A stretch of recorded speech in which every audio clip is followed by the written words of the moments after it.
Your Excellency, a few years ago I had the distinct privilege of visiting your northern neighbor in Uganda. And one thing that struck me, I think, most deeply about my time there was as I entered every town and village, folks would come out walking, singing, celebrating, saying, "You're welcome, you're welcome, you're welcome." And in the United States, you know, "you're welcome" is something we say once we've received something. Say, "Thank you, you're welcome. Thank you, you're welcome." And it struck me that my new friends had really gotten this term and this phrase right. As we walk up, as we meet new friends, we want to receive them and let them know they are welcome. And Your Excellency, we want you to know, as Charlotteans, as citizens of the United States, you are welcome here.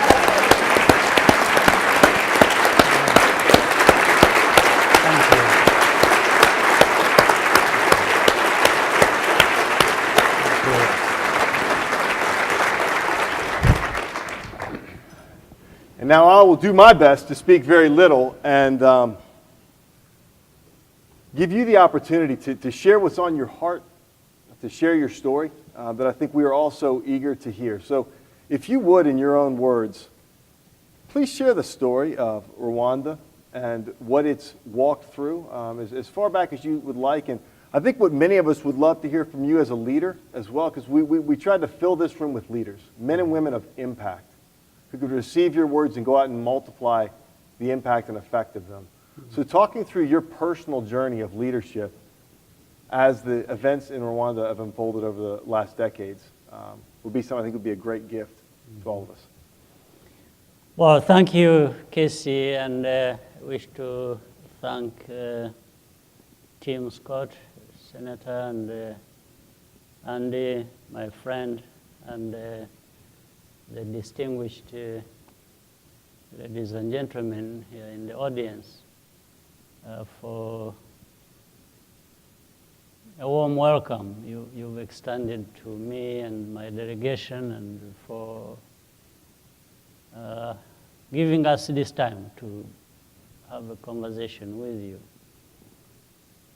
In fact, when Andy was making the introduction, first I thought maybe there would be some level of confusion when he talked about Uganda and then Rwanda. Sometimes people confuse, and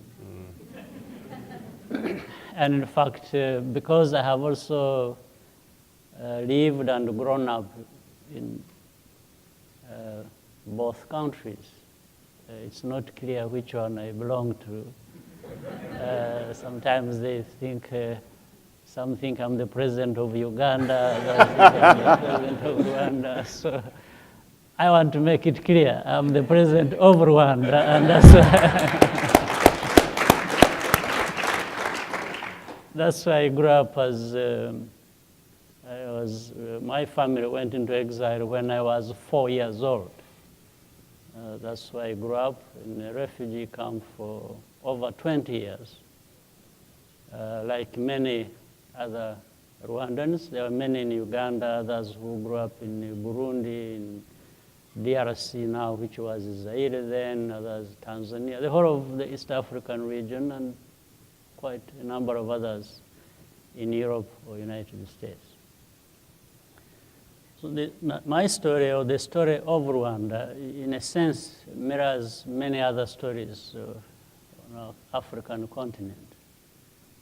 But there are also differences.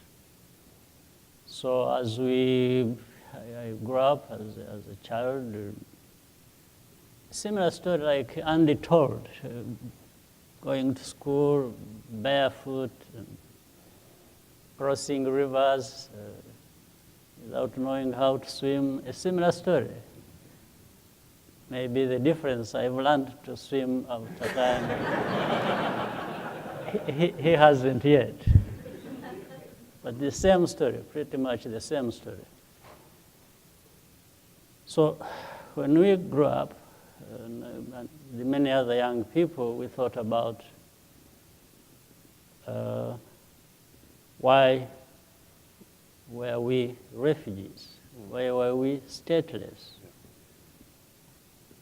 why would anyone or anyone's family live in a refugee camp almost forever, like mine and many other families did?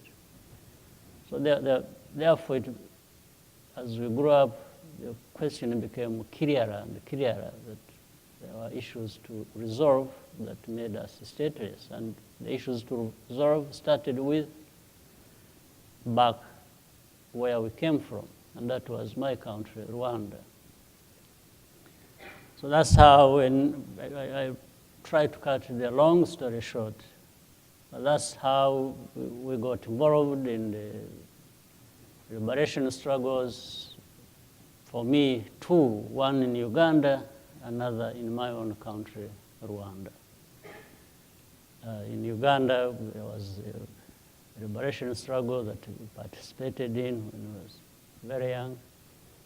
And then that's how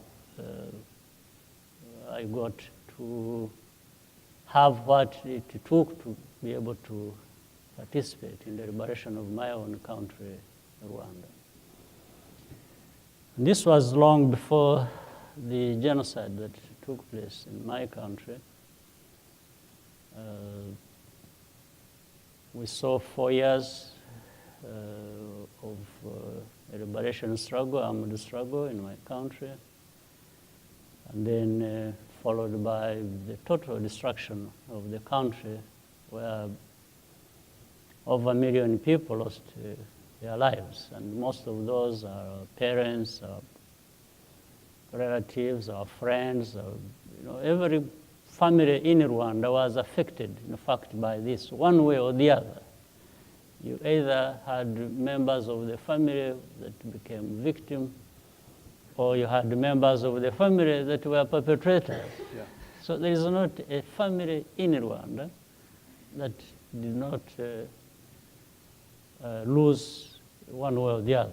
So 1 million people 1 million for were sure. killed. Yes. And how many, what's the total population?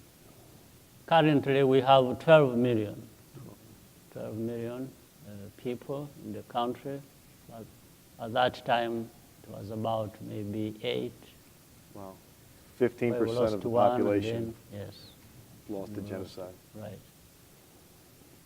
So here, this is, all these tragedies in a way shape people, and the kind of experiences also contribute to people either doing better, working harder in trying to address the challenges that people face on a daily basis. So in these tragedies, there are silver linings that you find, that people emerge, and the aspiration is for a much better future than they have witnessed or experienced or have heard about. And that's how I was saying the story of Rwanda mirrors many other stories of the African continent, where many countries experience poverty, disease, conflict, hunger. But at the same time, we've seen transformation take place, where countries are now developing, and there is prosperity coming in. There is peace, there is security, there is entrepreneurship, young people. In my country, 71% of our population are under 30 years old. Wow. Yes, 71%. Wow. 71% under 30. Yes. Wow. But that is similar to other parts of the continent. Yeah. It's so close to that. It's about that. It's either between 60 and 70%. So in the whole process, everyone is looking for what is it that we can do to uplift ourselves, to take our countries to a higher level, meaning the whole continent is like Rwanda, or Rwanda is like the whole continent is. So we want to work together. There's more integration. We are talking about creating common markets. We are talking about working together so that we can, if you will, catch up with other regions of the world where there are developed countries, countries merging and moving towards development. So that's the struggle countries. And we don't allow ourselves to get lost in our history, in our tragedies. Because if you do that, then that's where you stay. Yeah, yeah. So what we have tried to do is to make sure that, yes, we have learned lessons with these tragedies, but the lessons should be able to inform us as to how we shape our future. And that has also taught people to value not only themselves, but others. In Rwanda, we cannot work toward prosperity leaving anyone behind. Then it doesn't make sense. So the conversation is, how do we invest in our people? How do we make sure that everyone moves along with us forward? That speaks to the kinds of investments we have made in education, in health, in making sure that there is participation in politics, in governance, in this civic duty that we owe ourselves, which Senator Tim Scott talked about, the civic duty of every individual of our country, and then together collectively being able to move our country forward. In fact, that's how reconciliation comes about. As I said, we don't need to get lost in our past, but rather look forward. So we try to bring all the sectors of our society together to speak with one another, to find value in each other, to be able to move together forward. And I think there has been good progress, which is the real foundation of the future we want to shape. Yeah. I think that'd be something that we would love to even hear more about, because oftentimes, Senator Scott alluded to, in our own nation, we look at a lot of problems, we look at a lot of divisions, we see, we like to point fingers too, right? Yes. I'm in the private sector, I like to point fingers at the public sector. Hey, it's the politicians. The politicians say, hey, it's the business owners. Business owners go, hey, it's the church. Say, hey, it's the education sector. I know you've had three tenets: unity, accountability, and a big vision that have served to really unite the nation and bring. I wonder if you could talk to us some about how it is you've made the opportunity that folks are living into greater than the opposition they have to working with one another. You know, I also let you know that in many cases when we have talked about unity and working together and bringing everybody to, some people have misunderstood us, and we've been greatly criticized for it, because the idea here is the people question and say, how do you bring everyone together? It's like people must be different, Yes. and must behave differently in any way they want. And You don't know how Americans are. It's different. Yeah. well, at least I know our own history, and we've drawn lessons from that. And we've been explaining that I think there is, when you know the theory and then want or have experienced real life, you need to bring practical things together with the theories that people know. And living a life is not like a textbook story. It can be messy in Rwanda as well. Yeah, absolutely. Yeah. So therefore, we're saying like in the message of reconciliation was people can be different. They can express themselves differently. But if you want to use the difference to harm the other, then there is a problem. There has to be an environment, there has to be a situation that does not allow this. Because you are different from me doesn't mean that you have to be against me or I have to be against you. We have to work together because in the end we are one nation. So with this background of where some people became victims, others killed, and whatever went on in between, we were saying you be whatever you want to be. Identify yourself with what you want to identify yourself. But if it goes to the level where you can kill somebody because they are different from you, this is not acceptable. So we had to find this line, this dividing line, and make sure that we live by it. And it's not easy. It's not easy every time, because when you were trying reconciliation, there were also people saying, no, but we need justice. So bringing together reconciliation and justice is probably the most difficult thing. Yeah. But in any case, we will still go ahead and tell the victims who want justice and say, look, bear with us. You are actually the people to ask something from.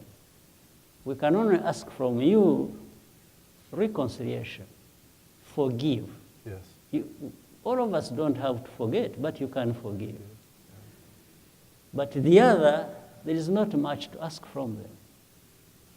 If you were a perpetrator, if you killed, what do we ask from you? If you're a perpetrator of a crime, yes, you have nothing to give your victim. victim. No, you have nothing to give. What do we ask that from victim you? Oh, yes, has that forgiveness victim to give. can forgive. And that forgiving is powerful, and it allows a movement forward. Yeah.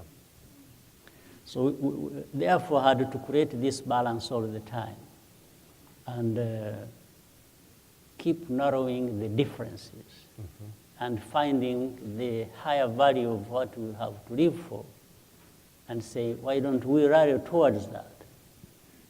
Maintain we are different anyway, even if we didn't want to be, we are, but you can also decide how you live within and with your differences. So that commonly you benefit from that. And that's the complexity of the situation you have had to manage.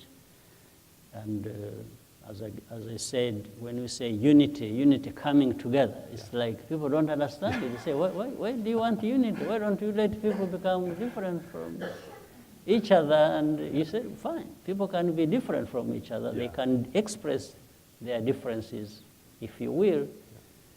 But at the same time, we can't allow a certain line to be crossed. Right. Because if you cross it, then you go to the tragedy we had in Rwanda. We can maintain unity of purpose. Absolutely. Right. While having differences of approach. So therefore, that's how we came to talking about unity, but of course, unity with accountability. And then what else do we do after that? We have to think of how do we prepare ourselves, our nation, forward as fast as we can, and be where others are. When we look at developed countries, look at here in the United States, we ask ourselves, they say, why can't we be like United States? Oh, please be better. Yeah. Please be better. Yeah. No, the people.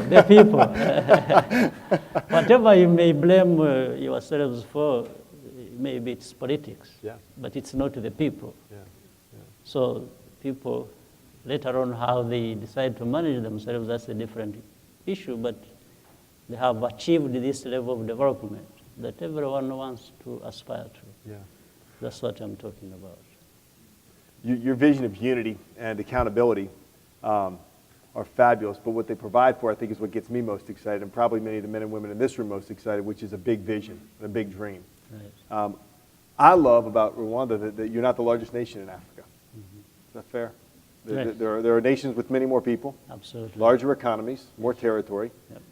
Yet, you're setting a standard and a standard of excellence and leading the way in now one of the largest continents in the world. Right. I think for those of us that call Charlotte home, we see some parallels we hope maybe for that we could live up to. And while we might not be the largest city in America, while we might not have the most That's right. folks, the most territory, we might not be the one that foreign dignitaries visit the most often, we have an opportunity. We have an opportunity if we commit to unity of purpose, if we commit to accountability with one another, and then we have a big vision for what that could mean for our nation, to see a city really come together Right. to transform the experience of all people. Because I love what you said, that man, we say sometimes as the tide rises, all the ships in the harbor rise with it.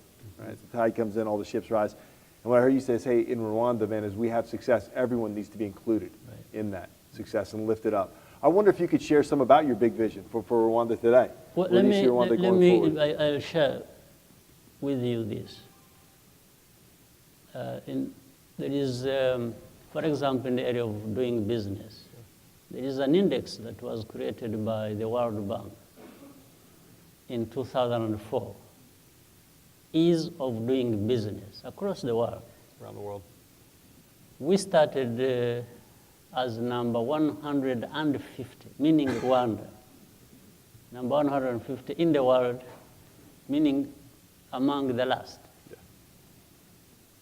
Then today, we are number 29 in the world. Yeah.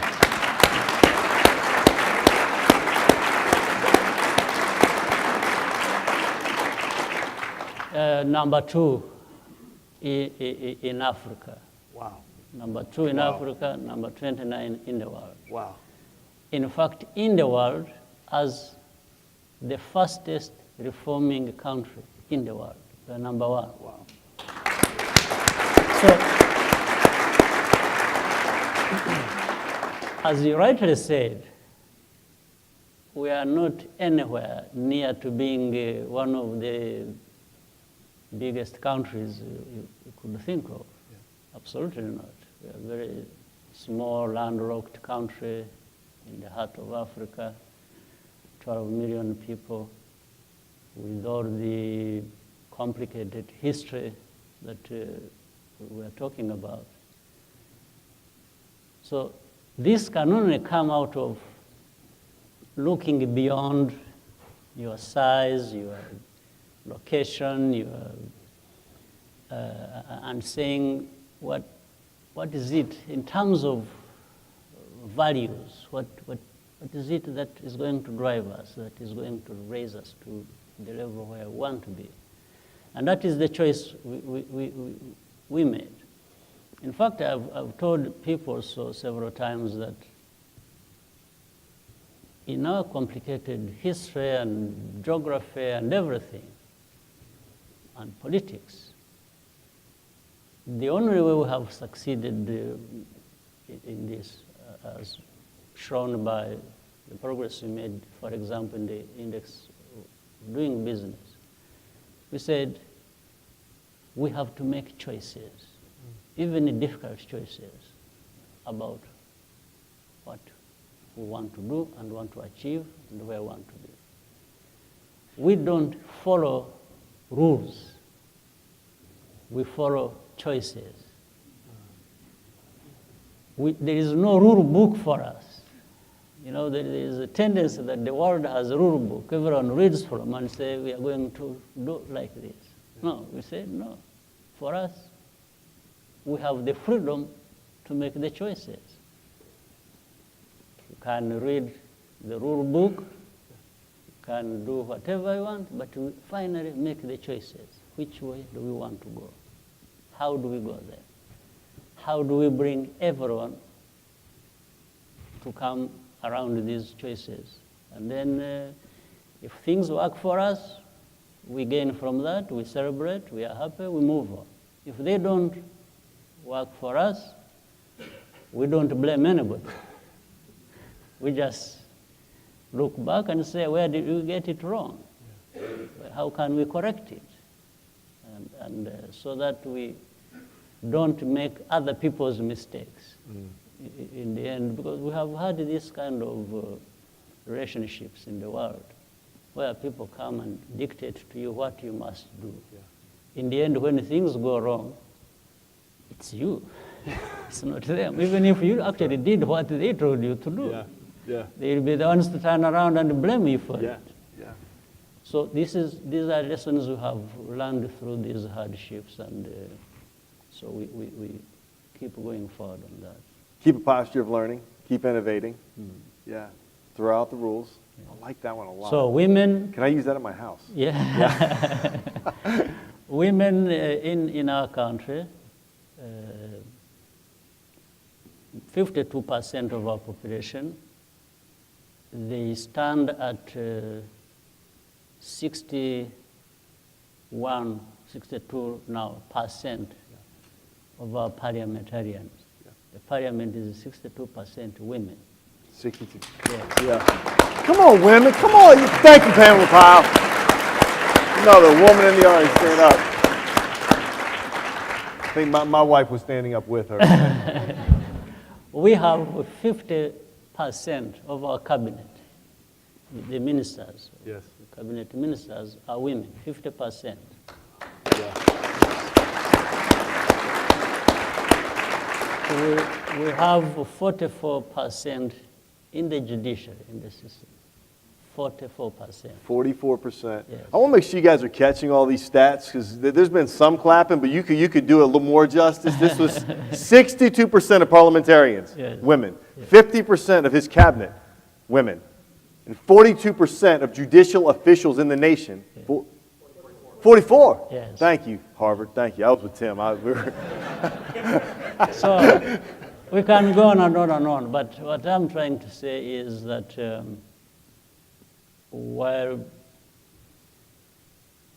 people are struggling to give justice to our societies, when it comes to women, and we find in most cases are marginalized. This is one area we also concentrated on and made sure that they are part and parcel of the whole society as we move forward. And by the way, they have equal pay. Equal pay. For Equal pay. There you go. There you go. Well, thank you, Mayor. Thank you.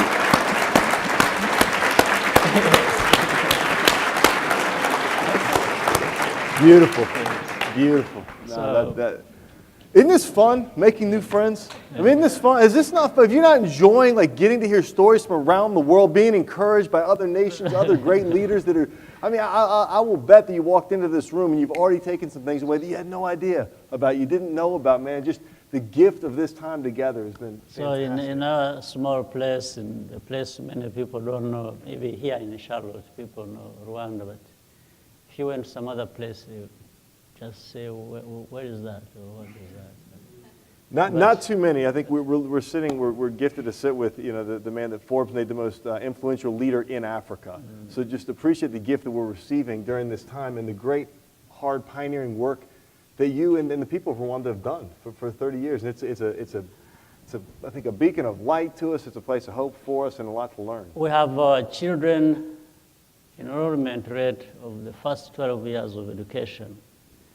is 90%. So I'm sorry, say it one more time. 90% of the 12 years okay. primary and secondary education. 90% graduation. 90% wow. Enrollment rate. Could we talk about that one for just a moment? Because I've read some of what you said about the power of education. Yes. The power of education, and the power of education to transform poverty and to give children opportunity. I could first give you more. We have 87% of our population has health insurance coverage. Wow. Wow. 87%. 87% of the population. Yes. We were talking about thinking or dreaming big and doing different things. We talked about the power of technology, of innovation, and investing in human capital.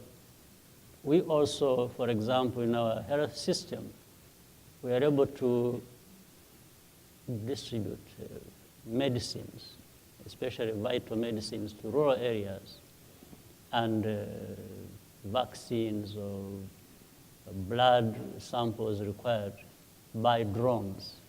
We use drones to deliver to the remotest.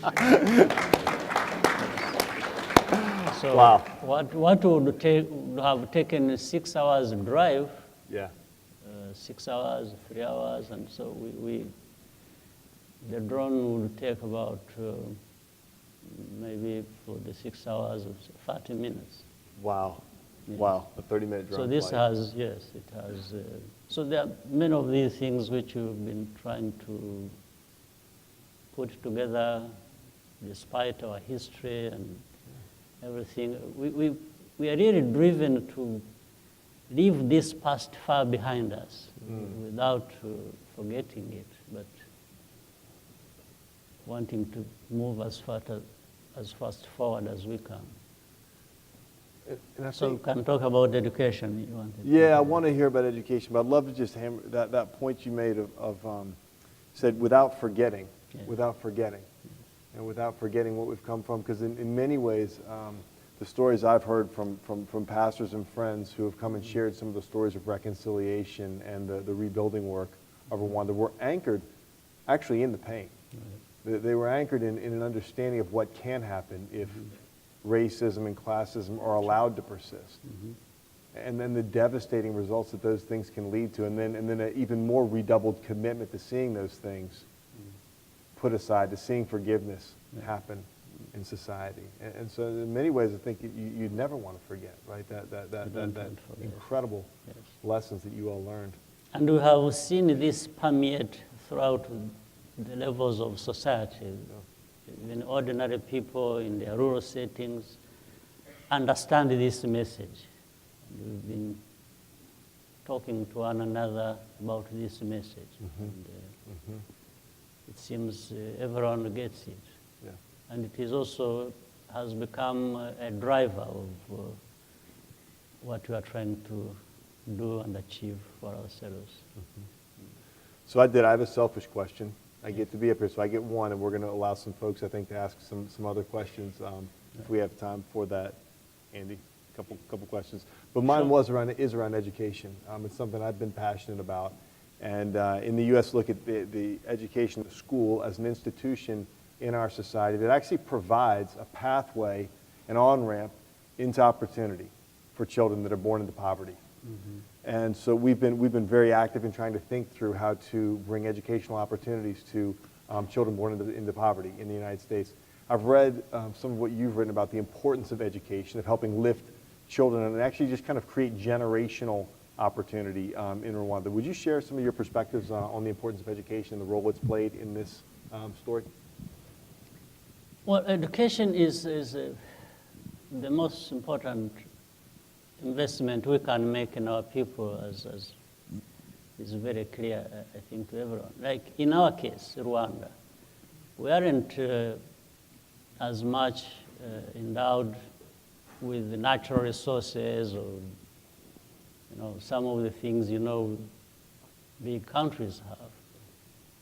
But we've focused on what we know is our main asset, our main resource, that is our people. So education is even more important in this sense, that when you have equipped somebody with education, that tool takes this person anywhere they want to go. And therefore, you imagine from the person to a nation, it's the same thing. It takes the nation wherever it wants to be, just with the investment in education. But of course, with education alone, you need people with good health.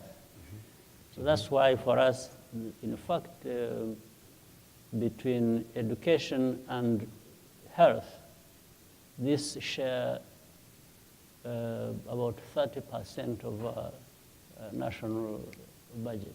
Healthcare and education. Yes, 30%. 30%. Wow. So every year, year in, year out. So this is how we value education. So with education, you don't go wrong. It's an investment that doesn't go wrong. Investment people. Absolutely, there's no question about it. Fabulous. Yeah. Well, I think we're going to give the audience the gift of some questions. So, Andy, start us off. Hi, my name is Allison Shigo, and I actually had the privilege of being in Rwanda in 2008. I worked on a film called Women, Power, and Politics, and I fell in love with your country. It's absolutely beautiful, and I also, like you said, really fell in love with the women there, who are doing so much and have come against such odds and really have lost their entire families, and yet had the conviction and strength to serve and to want to be part of rebuilding the country. I was also very impressed by the women in business. So many women that ended up starting their own businesses or taking over businesses after they lost their husbands. And so my question is, in terms of investment and economic growth in Rwanda, where do you see the greatest opportunity for women and women business owners? Yeah, thank you. Well, for women, the way we have been approaching it, which we thought was fair enough, is first of all, we concentrate on making sure that these gaps that have been there in the past between men and women are narrowed. But as we do that, we also want to create, to invest in our society as a whole and stop this whole thing of investing in women alone or investing in men alone. We just narrow the gap and then allow every Rwandan to move forward. So in the programs that have been there to encourage women to go into business and even support them, there are women organizations that are local to our situation. So they have been getting access to capital for them to be able to do different things as they wish, in as far as filling this gap also is concerned. And then there is the whole umbrella where we want to facilitate every Rwandan to be able to do business, not just putting all the resources or concentrating on women alone. But the initial effort of investing in their education, women education, and again, education generally, keeps helping us to narrow this gap and then having to realize everyone being able to move forward. Like we have created business development centers across the whole country by district. These business development centers are aimed at developing business people, men or women or entrepreneurs, and sharing ideas with them how they can improve on their businesses or how they can start businesses and so on. And this, now women have access to that. Initially, women did not have access to anything. They didn't have access to capital, they didn't have access to education, they didn't have access to all these other programs that were there. So we've been simply concentrating on one, eliminating these gaps, two, then are going together forward.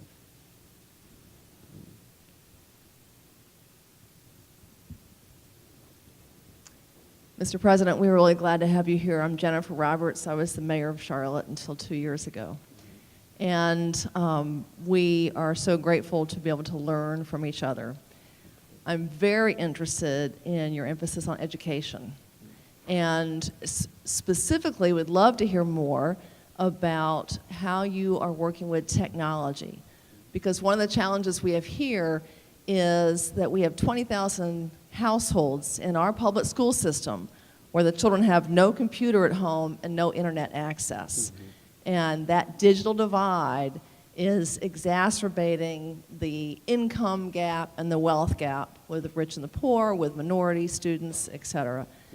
And I know that Africa has struggled with infrastructure and technology, so I'd love to hear more about how you've confronted that issue. Absolutely.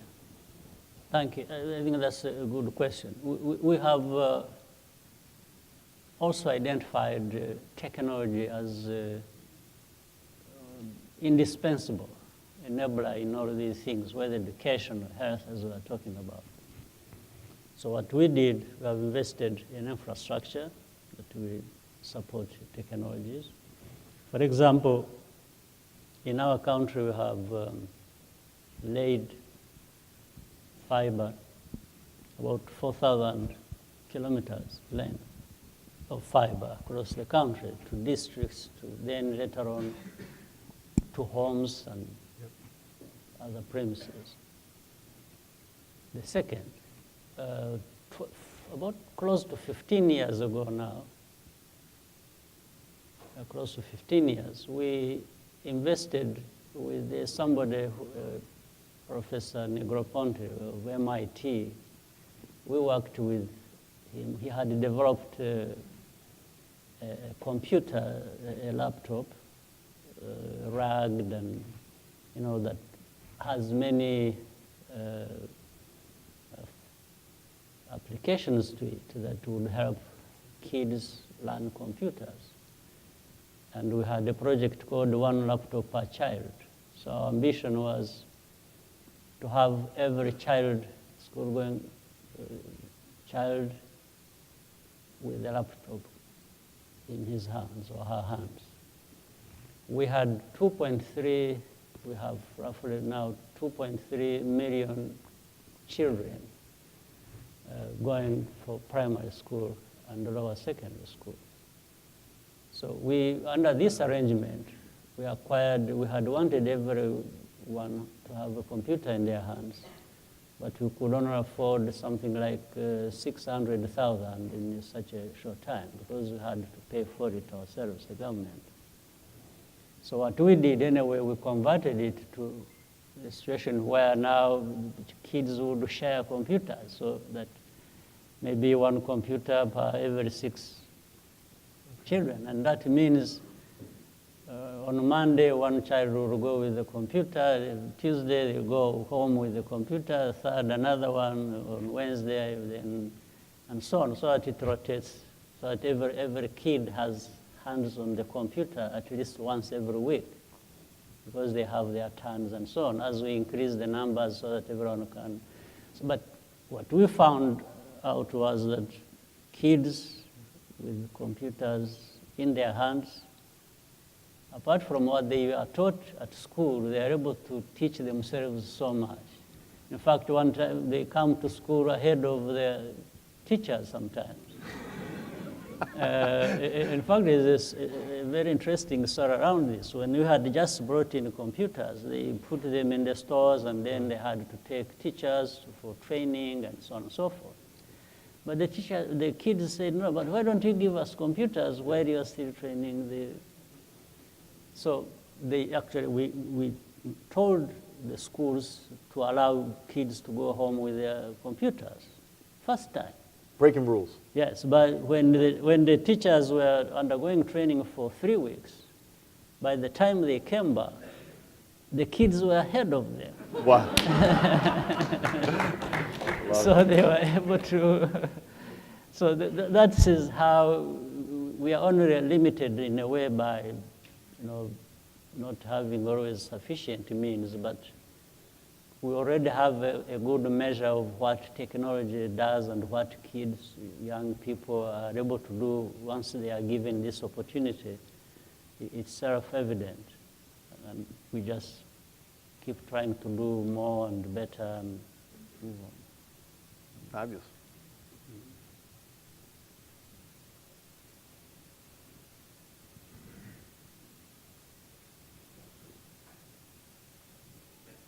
Hello, I'm Tamara Park, and in 2009, I did a television series where I trekked through Africa and what the West could learn from Africa.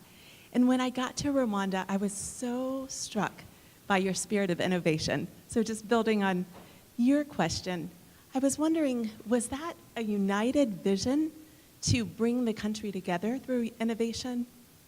It seemed like that was contagious when I was there in 2009.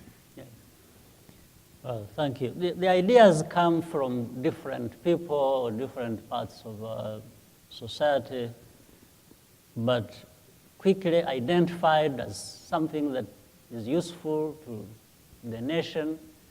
So we run around it and carry out mobilization. And especially we are helped by demonstration of some of the successes or progress that are made in the course of doing what has been chosen to be done. So that's why, so in Rwanda, that's why I said there is a silver lining in one sense. On one hand, in our history, a country torn apart, so divided, and so on. Now, today is another extreme. People rallying together, coming together around everything that has been identified as something that can, improve their lives and take them forward. For people to come around what has been identified as working and productive for us, I don't think it happens anywhere else at a faster rate. Yes. But I tend to connect the two. It's one extreme leading to another extreme. Yes, it's like people want to leave this extreme division and hate and the misery that came with it and death and so on. It's like they are so eager to leave this behind to something that can now restore some sense of sanity, if you will, and being together and doing things that should have been in place in the first place. Okay, we have time for one more. Thank you very much. And thank you very much, President Kagame, for your track record in Africa, particularly looking at the journey from where Rwanda was and where it is today. I have a couple of questions. You mentioned the importance of education. First of all, I just want to hear from you. I know you have a great mind. Who is an educated person, right? From your perspective, who is an educated person? And the next question is, this year in the United States, in August, particularly the 19th, it will be 400 years since the first enslaved Africans. Since? 400 years since the first enslaved Africans Yes. arrived in English America. And it is a historic moment, an opportunity for real reconciliation within the United States across race, class, and the like. Beyond the first question of who is an educated person, would you consider bringing your lesson from the pilot of Rwanda deep in the heart of Africa to help and bring about reconciliation in the United States? Thank you.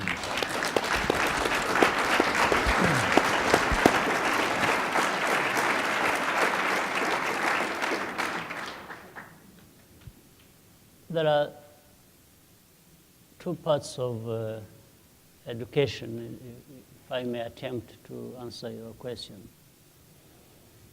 One part is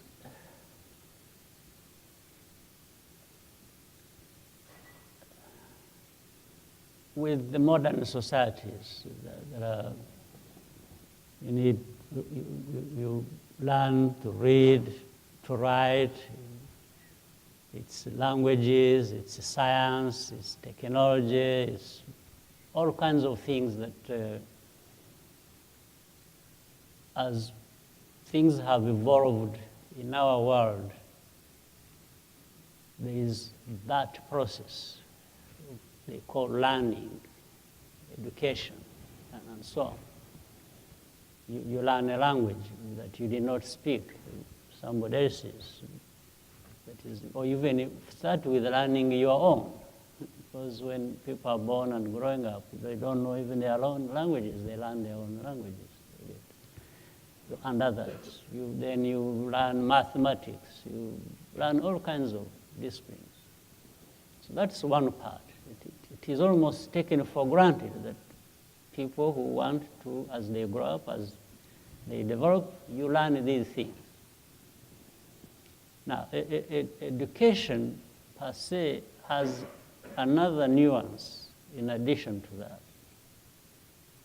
Education or learning, maybe I can combine both of them. An educated person is therefore, you've got this knowledge. What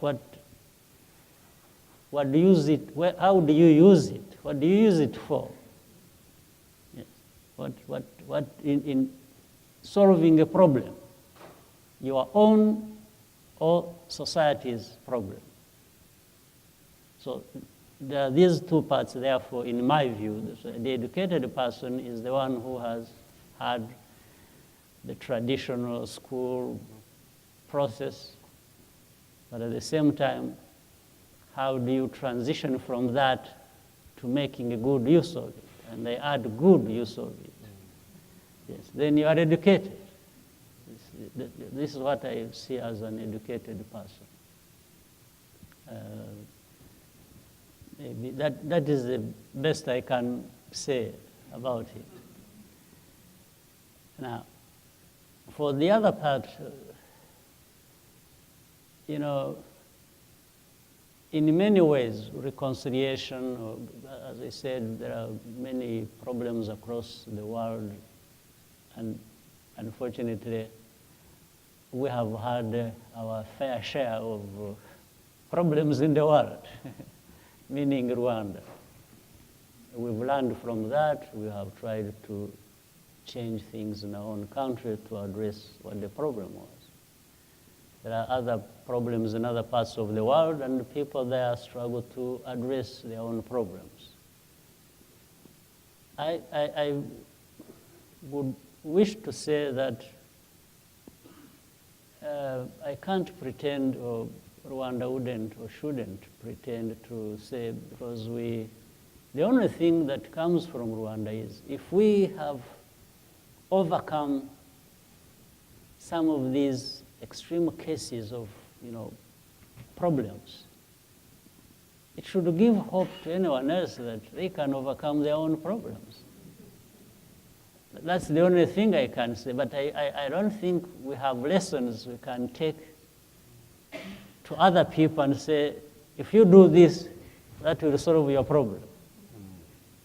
I don't think, so people with those problems have to make these hard choices I started with when I was talking about that, and decide which way to go with addressing the challenges before them.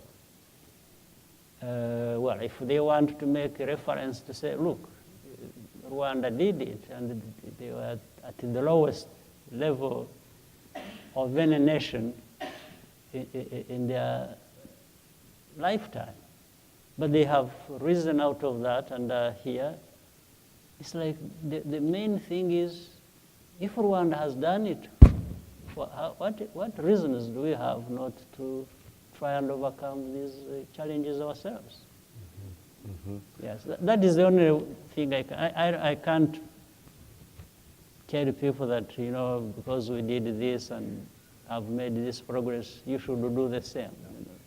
I think what I appreciate what I heard in the question was one, hey, what is an educated man? And what I heard you say was an educated man who's received knowledge, he's received teaching, he's received training. The question, though, if that educated man or woman becomes effective is what they do with it. Yes. What they do with the investment they've received. Right? And similarly, I think today, we've received some instruction. We've received an example. We've received a story of a nation that's gone about the hard work of reconciliation.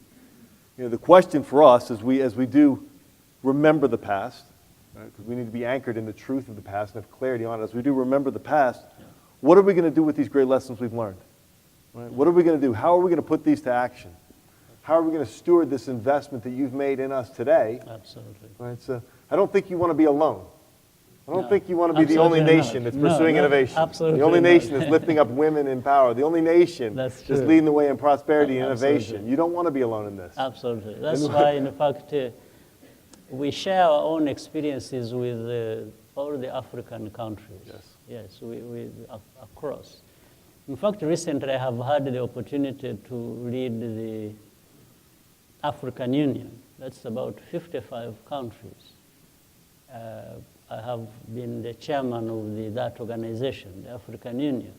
for 12 months. And throughout the 12 months, my message was just as we were discussing here. It's like Rwanda is part of you. We are you and you are us as Africans. This is what we went through. Well, even before you tell them, they tell you because they know that. And they want to say, how have you come from here to this point? And we tell them the story. The only thing is to tell the story and say, this is how we did it. It may work for you, it may not work for you the same way, but certainly there are certain things, at least in terms of mindset, in terms of a mentality that is developed, and the choices you make, and the lessons learned, anybody can solve their problems. But nobody is going to come to address your problem. Yeah. No.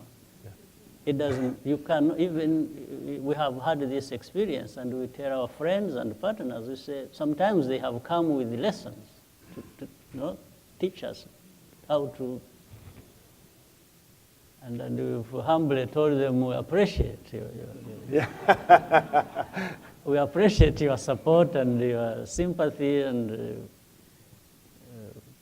willing to be with us, but this life here lived by these Rwandans, they can only be the ones to lead the way in addressing it. Yeah. The rest will just be help, support, sympathy, and but you don't want to replace anybody in addressing their own problems. Yeah. You can't substitute them. Don't rob them of that No. gift to address them. Yeah, and the dignity found therein. Now Rwanda is a nation that's looked up to around the world as an example of what it looks like to create all these attributes that we would love to have, whereas 3 decades ago that wasn't the case. But you weren't robbed of it, it was done yourself. Absolutely. We can only share ideas, experiences, but when it comes to doing what makes the difference, it's you to do it. Yeah. Yes. Well, Your Excellency, as you said to the African Union that Rwanda is part of you, I would say to you, hey, Rwanda is part of us. Part of us. We're part of a global, right, a global people group. And I thank you, brother, for coming and sharing your story that has benefited us so greatly. And my challenge, I think, to all of us, our challenge here today is to take and receive these teachings we've had. Take and receive the hard lessons that Rwanda has learned and has modeled for all of us. Take this picture of hope, this picture of transformation, this picture of what can be, and move forward together in unity, in accountability, and with a big vision, of what we could collectively do together.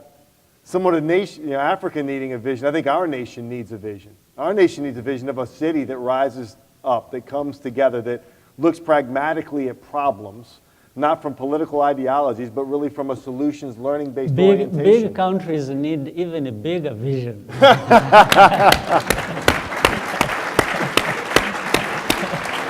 Charlotte, please join me in thanking His Excellency President Paul Kagame, Rwanda.